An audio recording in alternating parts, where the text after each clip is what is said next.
By 1897, Joseph Pulitzer's New York World and William Randolph Hearst's New York Journal have solved the Jigsaw murder mystery. And they've done so by breaking traditional rules and bending ethics. So they had a lot of influence. They had a lot of power. Now Hearst turns his attention back to Cuba and finds the perfect story in Evangelina Cisneros. She is educated, refined, and unmistakably beautiful. Hearst's newspaper said that she's guilty of only having the best blood in Cuba in her veins. Otherwise, she's an innocent victim of the Cuban rebellion. And Hearst makes the most of her story. It's a damsel in distress story made for newspapers. Hearst smartly uses the storyline as a symbol for Cuban oppression under Spanish colonial rule. So what Hearst does is send to Cuba a guy named Carl Decker. Decker was in the Washington, D.C. bureau of the New York Journal, and he goes there ostensibly as the journal's man in Havana. Decker secures a room across from the prison where Cisneros is being held.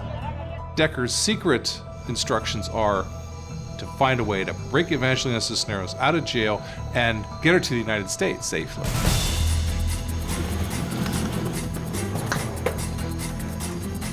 Decker and his accomplices, who were able to pass instructions to Evangelina, set out in the dead of night. They cross between buildings and scale the prison walls. Hearst's plan is a flagrant crossing of a journalistic line. He is now in the business of creating and directly influencing the story. Meanwhile, Evangelina, who is in on the plan, drugs her cellmate.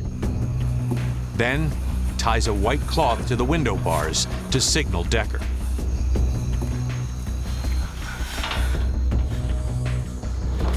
Decker finally arrives, risking his life to create a fairy tale rescue that Hearst knows will resonate with Americans. And they break the bars without any problem,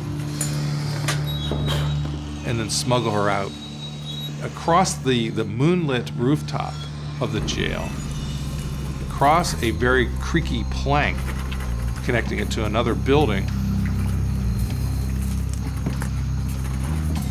Evangelina Cisneros has been broken out of jail and then, dressed as a boy, is escorted aboard a passenger steamer, American-flagged passenger steamer, headed to New York City.